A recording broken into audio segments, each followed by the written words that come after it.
Today we will be looking at Motorola's up-and-coming replacement to the now aging Motorola RAZR, the RAZR2 V8.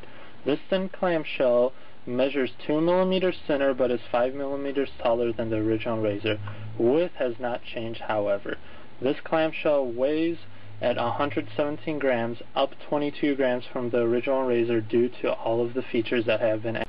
There aren't too many buttons on the outside. At the very top on the left-hand side you will notice the volume rocker and the camera button, as well as the accept key. Just below that is a proprietary USB cable from Motorola which lets you connect to the charger, the computer, or your headphones. The speaker of the RAZR2 is located at the very bottom, as was with the original RAZR. The front is made up of very high glossy material which surprisingly hides fingerprints very well, and also houses the 2-inch 256,000 color TFT screen. When the phone is open, this will provide much of the functionality. There's a 2.2-inch screen with 256,000 colors provided. The keypad is made up of the same high glossy material as the original RAZR, has the same layout. The home screen provides plenty of information. The battery, the signal indicator, the Bluetooth indicator are all at the very top. Right below that is a banner for the service that you are using and the date right below that. In the very center we have the shortcuts for directions on the keypad, and below that we have the time and the main menu and the options. The main menu is now organized in a 3x3 grid layout with 8 icons so far. All these icons are animated and provide a very simple and readable interface.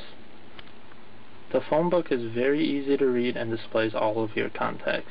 In the top you'll have the name with the number right below it.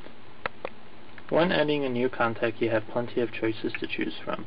You have the first name, last name, number type, and then you have the options repeat themselves over. Next you will have their address, of which you can add the address, city, state, country, zip code. After that you can assign a picture to each contact so that they will be easily recognizable when they call. You have special ringtones that can be assigned, as well as message alert tones for each caller. Lastly, you have any notes that can be added just in case you want to remember something about them.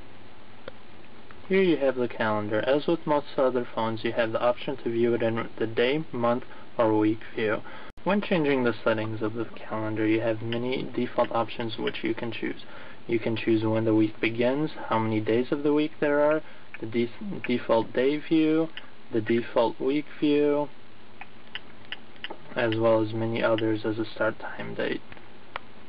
The media player is very basic and simple to use. You will notice at the bottom there is a display for the shortcuts and the directional pad. When the phone is closed, the media player will display on the front. There are touch-sensitive buttons located on the screen at the very bottom which give a slight vibration for feedback so that the user doesn't second guess whether he or she pressed the button. The camera on the RAZR2 is a 2-megapixel camera with a maximum resolution of 1200 by 1600. There is sadly, however, no flash and no mirror within the camera, and despite the large screen on the front, you cannot take any pictures with the screen closed. The most that you can do is take it with the open and then hope you have a good reflection when taking the video.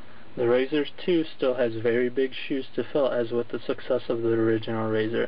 Only time will tell if this phone will be just successful, if not more, than the original RAZR.